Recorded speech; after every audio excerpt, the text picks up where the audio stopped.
What's going on, guys, and welcome back to my Friday Night SmackDown audio review for December 2nd, 2022. I am Graham G.S. Matthews. Hope you guys are doing well and having a great weekend so far. This was the first SmackDown show I was not in attendance for in 3 weeks. I was there at SmackDown last week. No review here on the channel due to it being Survivor Series weekend, which I was also at.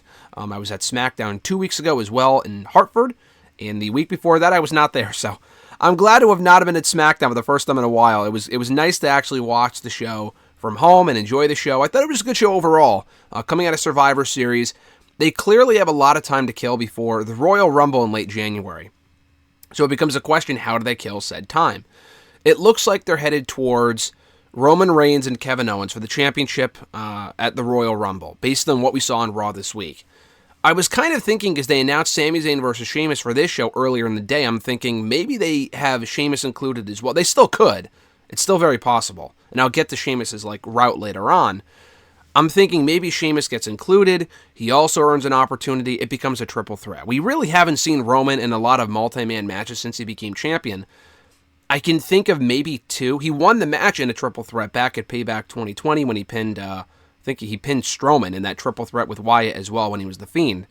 And then he also defended against Daniel Bryan and Edge back at WrestleMania 37. Other than those 2 matches, I don't think he's had any other multi-man matches as far as triple threats, 4-ways, 6-ways, whatever, for his championship. So I think that'd be pretty cool. I've said this before, I really don't have a lot of desire to see Owens and Reigns again. Not because they don't work well together, they do, they have great chemistry. My issue is I'm looking forward. Owens loses again, for a 4th time to Roman Reigns. And the whole story there is that Roman can't be Owens clean. The only real saving grace, I guess, so to speak, of that is that if Roman beats Owens, they can finally put that to bed. Clean, that is. And I don't think he will. I don't think they'll have Owens go in there or lose clean. I mean, not that that's not Roman's character. He could do that. He's beaten other people clean before. I just don't get the sense that's going to happen. I would assume Sami Zayn would factor into the finish. I just don't like that. But if you have Sheamus in there, Sheamus and Roman haven't mixed it up in a while. Sheamus is very over. He has much of an issue with Roman Reigns as Owens does at this point. And they have history dating back even further than Owens and Roman from years ago, from 6 or 7 years ago. And he also is one of the first, I think he might be one of the only people to beat Roman for a world championship. Roman Reigns is a 5 or 6 time world champion in this company. He had to vacate one of his titles due to leukemia 4 years ago. I think, what were his other, I know Rollins beat him at one point at Money in the Bank 2016. And he also lost one of his championships in the Rumble in 2016, but, he wasn't pinned on that show. The only other time I think he was pinned for a world title was by Sheamus, back at Survivor Series 2015. Roman won the belt, Sheamus immediately cashed in, became champion. So they have history, and he also beat him, I think, at TLC a month later. So they've had a lot of matches, they work well together. That's what I want to see personally.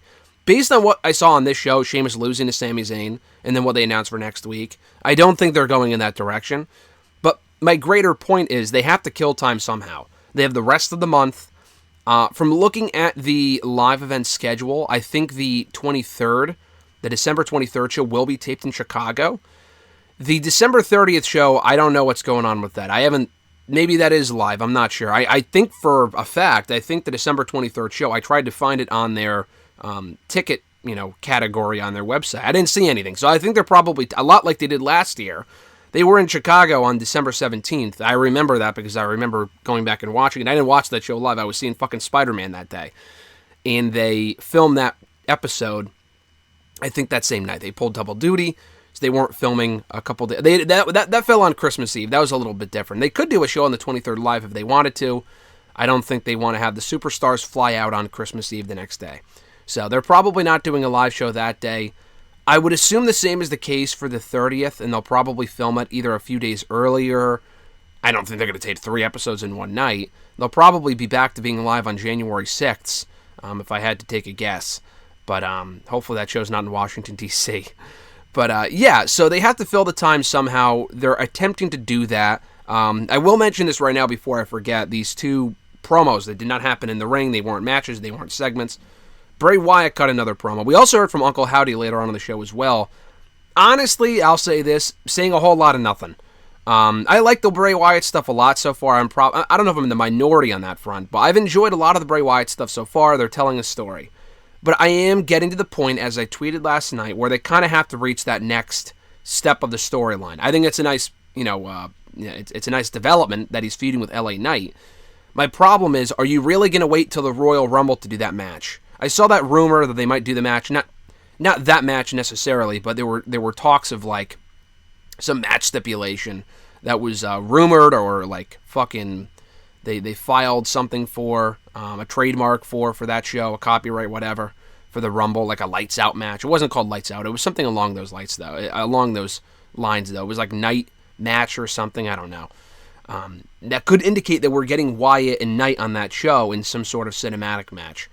I'm not really high on the cinematic matches in 2022 when we have full crowds again. I'm not really sure how people would react to that. People want to see Bray Wyatt in the fucking ring. We've reached that point where people are like, all right, can we get his first match already? I honestly would do it before then, though. We have 2 fucking months until that. I know it's, January's next month, but really it's the end of January. It's the beginning of December right now. Really, we have 2 full months until the Rumble pay-per-view. They can't wait much longer, so I would hope they do that match by the end of the month. They could do a rematch of the Rumble, but LA Knight wasn't even on this show. It was all Bray Wyatt, and his promos are good, but this felt like a filler week. Nothing really happened. Even last week kind of felt like a filler week. So I understand not wanting to rush into it at Survivor Series, but I don't know if they can wait another month and a half to do it at the Rumble. So that's that. We also found out on the show that Karrion Kross's next rival will be Rey Mysterio. He was looking at the tarot cards, whatever you want to... I don't know how you fucking pronounce it, but he said that the cards told him to go after Drew. He did. He beat Drew initially before losing to him at Crown Jewel in the Steel Cage match. The cards told him to go after Madcap Moss. He beat him twice as well. And now the cards are telling him to go after Rey Mysterio. That visual was great. It was literally a picture of Rey Mysterio. It wasn't like some riddle. No, it was a fucking picture of Rey Mysterio. So I thought that was really cool. And I love the idea of those two working together. Karrion could benefit from working with some smaller guys. I feel like I like Karrion Kross a lot. I liked the matches with Drew. They weren't like the best of the year. The Madcap matches were fucking boring. I feel like he could have some of his best matches in NXT happen with the smaller guys. People like Finn Balor. I feel like the matches with Balor were great. Those were some of his best matches in NXT. I think Rey Mysterio can get a great match out of anyone, and obviously Karrion can hold his own. I feel like those matches could be good. It keeps Rey busy till Mania season. I mean, that could just be... It's probably just a filler for you to bridge the gap through the Rumble and maybe a little bit after. But still, I like the idea, because Rey's obviously working with Dominic at WrestleMania. We saw that last week, that Dominic went to his house and beat him the fuck up on Thanksgiving in his own home, which was great with Rhea Ripley. So they're clearly still headed in that direction, which I'm all for at this point. I'm much more looking forward to that match than I was even a couple of months ago, based on how they've kept them apart, and Dominic's really progressed on his own, specifically as a character, so I'm fine with that. Karrion working with Rey in the meantime is perfectly fine with me. I think the matches could be good. It keeps Karrion busy, and I'm a big fan of that. It also is good news that Rey has been hopefully cleared, or will be cleared soon, otherwise I don't know if they would do that. We haven't seen Rey on the show, really, aside from that Thanksgiving segment last week. We haven't seen him on the show since he lost to Gunther for the Intercontinental Championship about a month ago. He was wearing a walking boot in that segment last week, so I'm still trying to get over a cold, by the way. I'm pretty fine now, but last week was rough. But yeah, so I think he'll be back soon. I'm looking forward to that match. So as for the actual show, we opened the show with the Bloodlines, everyone but Roman Reigns and Paul Heyman. We had Sami Zayn out there, the Usos, Solo Sikoa, basically just talking about Survivor Series. And Jay and Jimmy were all excited later on backstage, talking about how they can trust Sami now. They're all on the same page. He helped them win, blah, blah, blah. And Jimmy said, have you talked to Sami yet? Because remember, Sami lied to Jey Uso last week on the show, and he asked them, have you confronted him about it? And he said, Roman said he handled it, or maybe at some other point, blah, blah, blah. So they're still teasing there's some unfinished business there between Jey Uso and Sami Zayn. It was another good night for Sami Zayn, though. The Usos once again helped him, aided him to victory in his match against Sheamus. Very good match here. They got a ton of time. Sami Zayn wins. So Sheamus losing here again tells me he's probably not being built up for the Royal Rumble to face Roman Reigns if he's losing to Sami Zayn. It was a good match, though. Sheamus was not happy with the Usos, so he went after the Usos later on in the show. Teased going after the tag titles with Drew, and sure enough, it was announced later on in the show that not only on Monday are the Usos have a big week ahead. Not only are they defending the undisputed WWE Tag Team titles on Monday against Riddle and Elias, which is a fucking slam dunk of a win right there, they also have to defend that Friday. They're not wasting any time, so this is what I mean. I feel like they're taking forever with the Wyatt stuff, but they're immediately rushing into the Usos against Sheamus and Drew. Now, I know Sheamus and Drew beat the Usos last week. I'm actually glad they're going back to that. That win was not for nothing. And they actually, excuse me, they actually beat the Usos a couple of months ago as well. I think I mentioned this a few weeks ago, but they had a match on SmackDown, I think in June or May. I think it was June. And Sheamus and Drew won that match to qualify for Money in the Bank. So they actually own 2 wins over the Usos. And the Usos, I don't want to say they never really lose, but they don't lose a lot of non-title matches like this. They don't go unavenged. Like, I know the Profits have beaten them before. The New Day have beaten them before, and they've since beaten the Profits and New Day in title matches. They never beat McIntyre and Sheamus, so could it be third time's the charm and we get new champions finally, or do the Usos retain? I guess we'll find out next Friday. My thing is, I'm surprised that we're getting that next week and they're not saving that for, like, that December 16th show. But then again, I guess that December 16th show, that's when they're doing the Intercontinental Championship match I'll get to later on. So they already have a title match today for that show. I thought this might be the direction they were going in for the Rumble, and maybe, they lose or I don't know. I'm kind of surprised. Maybe they do that next week and somehow that leads to Sheamus facing Roman to the Rumble. Maybe that's why they're doing it next week and they're not waiting. I'm not really sure. But hey, it sounds like a great match, so I'm not complaining. Shayna Baszler took on Emma in about a 4-minute match. No one gave a fuck. This was fine. The match was okay, but I like Emma. I like Baszler. There's just really nothing worth getting excited about right now in this women's division, except for one thing that I'll get to momentarily. But it's the same old shit. Baszler went after Emma. She beat her. Shotzi came out. She is, unfinished business, I guess, with Baszler for costing her the championship at Survivor Series and for just being a bully towards her lately. So that shit's not over. And then Raquel also came out. Raquel came back after fucking dislocating her elbow last week and breaking her arm at the hands, no pun intended, of Ronda Rousey and Shayna Baszler. So Raquel was right back out there, kind of reinforcing the reports that it's going to be Ronda Rousey and Raquel at the Rumble for the title. I honestly can't say I love that or I hate that, because what else do you do? What else do you do? Lacey Evans is on her way back. I'll get to that in a second, I guess, but who could possibly give a shit? Xia Li means nothing. Sonya Deville means nothing. Shotzi, we just saw her have an awful match with Ronda at the pay-per-view. I don't know if it was the worst I've ever seen like other people claimed, but it wasn't great, I'll tell you that much. I don't want to see them run that back. Emma already lost to Ronda a couple weeks ago on SmackDown about a month ago. You're not going to do that again. They don't really have a lot of options currently. They really don't. Liv and Ronda, I'm tired of that. Their division is fucking depleted. So, going to Raquel, listen, Raquel and Ronda had at least one very good match on SmackDown earlier this year when Raquel first showed up on SmackDown. I think that marked her first loss on the show. It was an open challenge for Ronda. That was a different Ronda. That was back when she was still a babyface. Would it be watered down by shenanigans if they were to do a rematch of the Rumble? Maybe.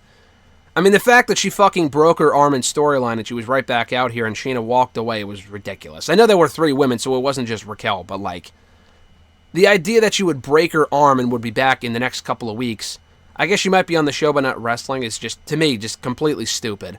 But again, does that match make me excited? No, it doesn't. But again, what else are you going to do? So I've kind of just accepted that's the match for the Rumble. Whatever. Raquel ain't fucking beating Ronda Rousey, so they're just keeping Ronda warm until WrestleMania. This division is just in shambles. It is. I don't really know what more else you do. We had Gunther in action on the show. It's not often we see Gunther in non-title action in singles matches, but we got him on the show facing Kofi Kingston. No Xavier this week. It was just Kofi. A good match here. We don't see Kofi in many non-title matches, like many singles matches these days. But obviously Kofi's great, and he's a mid-card comedy guy. He was not going to be Gunther. He shouldn't be Gunther. That would have been dumb. You had Braun come out halfway through. You might have thought, they're going to do the distraction finish. Thank God they did not. That would have been fucking dumb to have Gunther lose his first match on SmackDown, a non-title match against Kofi Kingston. That would have been very stupid. But they furthered that feud. It just kind of further made the World Cup to me, which did headline the show, and they had an awesome match, and I'll get to that later on. They kind of rendered the World Cup irrelevant by what they did last week. Ricochet, spoiler alert, is getting the title shot against Gunther in 2 weeks. Cool. We know he's fucking losing. If they're doing Ricochet, if they're doing Braun and Gunther, and they're teasing that every single week, then why would anyone believe that Ricochet is going to beat Gunther? And listen, he shouldn't. He's already lost to Gunther twice. I don't really care to see that match again, although I'm sure it's going to be a great match, and they've built up Ricochet nicely lately. I would rather see Gunther face fresh opponents, personally. That's just me. Like the Ray match a couple months ago. Like that match last month was great. I thought that was a fresh match. And this was a fresh match too. Kofi and Gunther. It wasn't for the championship. Shouldn't have been, but I thought it was a very good match, and I thoroughly enjoyed it. I'm actually kind of surprised that Kofi, unless I am mistaken, he wasn't in the World Cup. I'm kind of surprised by that. I guess because when they kicked off the World Cup, he was doing the tag team title stuff with Xavier. That's probably why. But still, having him represent Ghana, West Africa would have been cool. But anyway, this was a good match. I enjoyed it. Damage Control was out next. Why? I have no fucking clue. Listen, I like Bayley. I'm a big fan of Bayley. I'm a big fan of Io. I'm a big fan of Dakota Kai. This group is not fucking working. It's not working. They don't get great heat. They're booked like absolute losers. Bayley lost to Bianca twice. They lost at Survivor Series. They have literally become the League of Nations to Bayley's Roman Reigns. That's basically what this is. They were really just put together. Maybe Bayley wasn't told this at the start, but they were really just put together to put over Bianca. And that's not necessarily a bad thing, but you can't expect them to be taken seriously coming out of that feud. I know Bayley's feuding with Becky right now. I'm fine with that. But, like, the days of them being on both brands have got to be over. The group, it would be one thing if they were on both brands all the... Like, Sami and the Usos are on both brands almost every week. They're the best thing going in the entire company. So I'm okay with that. But for Damage Control, I know they're the women's tag team champions. That's why they were here. But the group just isn't good. It's just not good. It's the same shit every week, and they're just... I don't know. They haven't really had many blowaway matches so far, and they've been booked awfully, so I'm not really sure why I should care about them being on SmackDown. Liv Morgan did interrupt them, though. Liv has been persona non grata in recent weeks. The thing with Liv is weird because she lost the title 2 months ago to Ronda Rousey, and then she was teasing, oh, I'm crazy. They were teasing that even before she lost the belt. And then she had that very good match with Sonya, and she really hasn't done much or been seen on SmackDown since. She completely disappeared. So she had all that momentum, and it kind of just withered away because they didn't have her on the show doing anything. Not even featuring her or having her cut a promo or anything. She just wasn't on the show at all. I mean, how crazy is she really? Is she really doing anything overly crazy? No. I guess we'll see what they do with her, but she was out here to interrupt Damage Control. And despite knowing she had the number stacked against her, she still ran out there to fight Bayley and Dakota and Io. And then it became a question of, all right, then who's going to make the save? Surely Liv is not dumb enough to be out there, get her ass kicked, and then have that just be it. I appreciate her heart and whatnot, but that would be very dumb. Sure enough, I'm like, who is even left on the SmackDown roster to come out? We already saw Shotzi earlier and Raquel, and we've already seen Raquel and Shotzi against Damage Control anyway, no thanks. I'm like, Xia Li, I'm like, okay, probably not. I'm sure as fuck hoping it's not Aaliyah. I'm thinking, I know Aaliyah, I heard the other day, was cleared. Listen, good for her. I'm sure she's a nice girl. She's fucking abysmal. Aaliyah is just not good. I'm sorry. She's not the savior of the SmackDown women's division. So I'm hoping it's not her. Sure enough, I hear this music I'm not familiar with because it's new music. And it's Tegan Nox. I didn't forget about Tegan Nox because I was literally just discussing her like a minute earlier with Alexis when we were watching the segment because I had mentioned to Alexis that Dakota said in an interview recently that I think Damage Control was supposed to be originally. Now, I know Bayley's always wanted to work with Dakota, so I don't know how accurate this is or if I misread it. But I think Bayley wanted Damage Control to be herself, Tegan, and Candice. Because Tegan and Candice had already like chemistry and were working together already in NXT. I mean, they were rivals at one point, but they were also friends. So I'm thinking that's interesting. So that happened, and then, like, you know, I'm thinking, okay, cool, but I'm not thinking she'll be back. I know Tegan was rumored to be back via Fightful, like, a couple weeks ago, and the same thing they said about Mia Yim, and Mia Yim was back in, like, 3 days, so I probably should have expected that Tegan would be back soon, but she was back here, and she's been free for a while, because remember, she got fired, she got released back in November of last year, so she's been a free agent for about a year now. The problem with her was that she had some visa issues. She's talked about it a little bit on, like, Twitch and shit like that, and on Twitter, so it was more of a case of like, okay, if she has visa issues and she can't work here, then if she gets a job here, then wouldn't that solve her visa issues? I don't know. I've never had that problem myself, so I can't say. But clearly they figured it out because she's back here in WWE. Why they didn't bring her back sooner, I'm not sure. They were probably just waiting for the right time. But she was back here to help Liv fight off Damage Control. So this told me, and first of all, she looks great. She's got like multicolored hair now, and she's got a bit of a different look than the last time we saw her. But she looks great. I was always a big Tegan Nox fan. I think they made that very clear during her time in NXT. I was a huge Tegan Nox fan. She was just someone that was always ravaged by injuries. She was always getting hurt. She had 3 major knee surgeries, I think MCL or ACL or whatever, that kept her out for like a year each. You know, she got hurt when she first arrived in WWE in 2017. She was supposed to be in that first Mae Young Classic. She got hurt.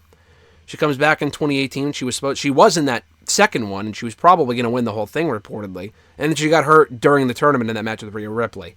She comes back in 2019, and then I think it was in 2020 she got hurt. She was only back for about a year. She got hurt in like the summer of 2020, and then she came back in the summer of 2021, immediately got called up to SmackDown, and was only on SmackDown for maybe like 2 or 3 months.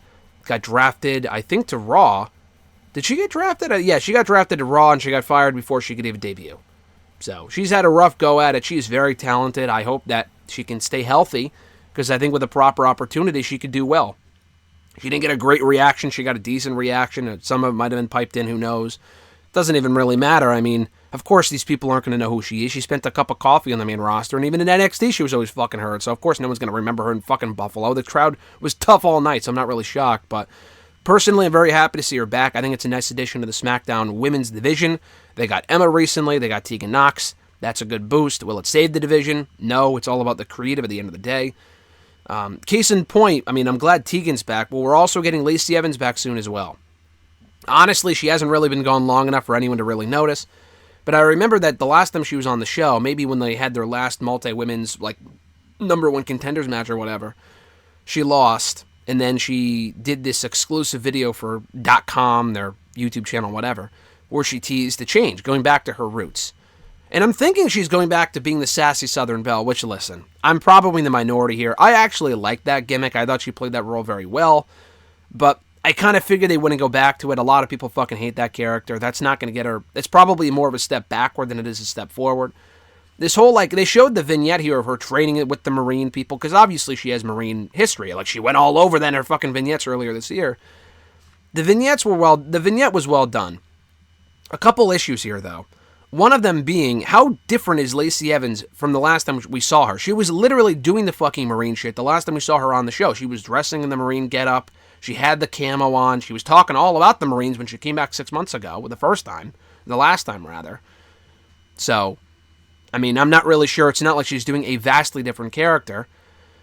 Another issue with this is that I actually really like the babyface stuff they were doing with her. Again, maybe I'm in the minority here, but the vignettes that we were seeing with her earlier this year, I thought were great. Yeah, they were fucking, not expletive, but what's exploitive or what? They exploited her background. I mean, obviously she was involved with the making of the vignette, so it's not like I feel bad for her at all.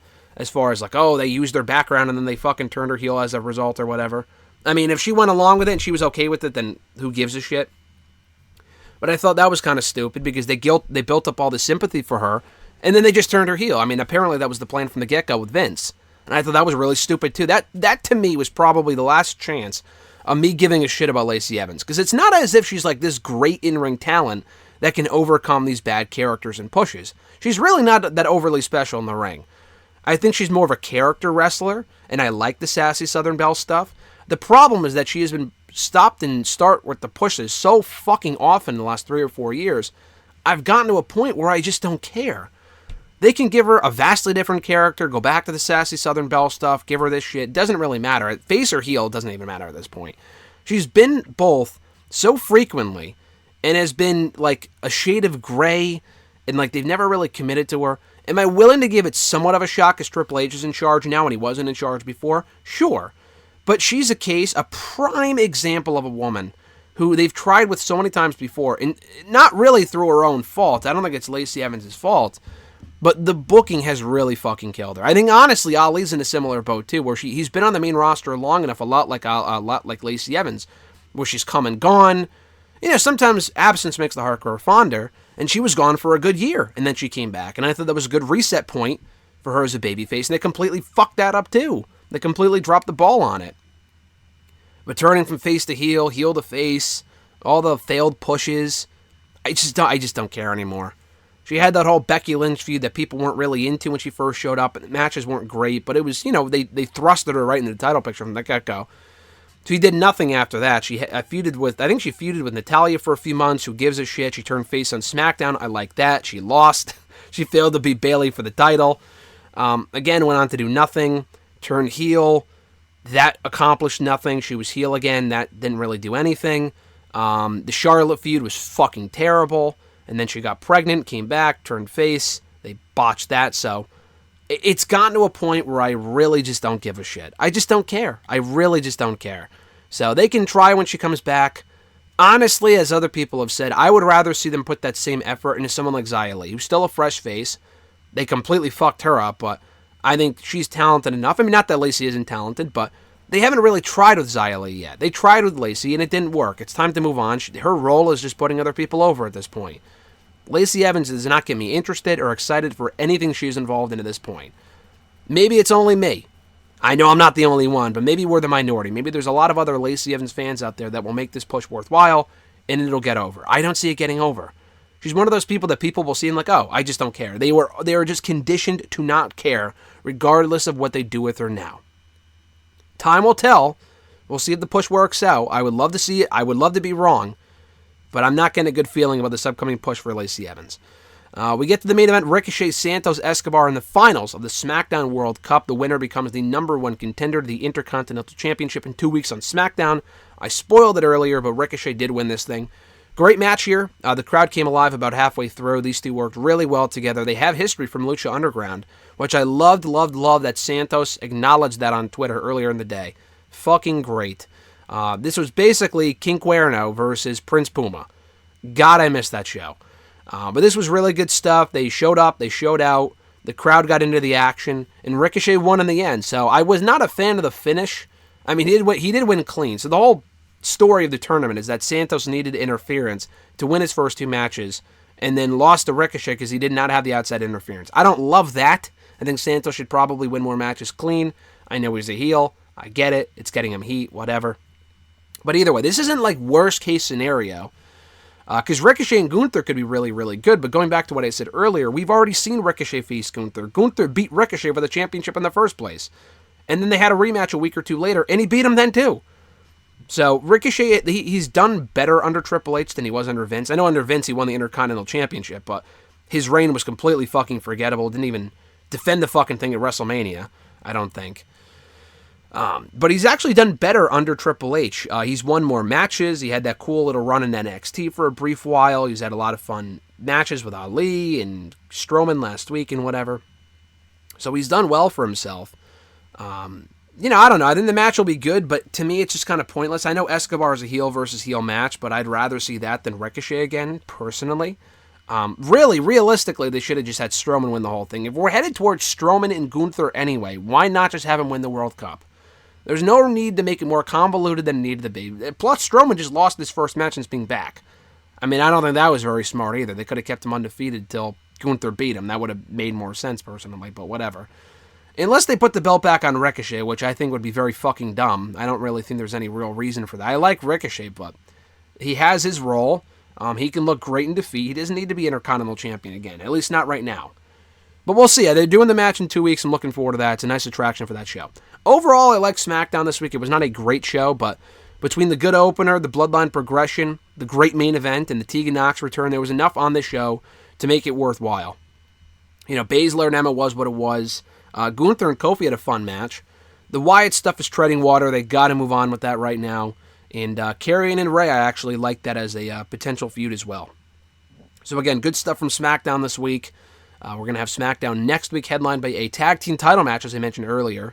The winners of the Usos and Riddle and Elias from Monday's Raw, which we know the Usos are winning that, will face Sheamus and Drew next week on the show for the tag team title. So looking forward to that. They announced something else too. I don't remember. I thought they announced another match for next week.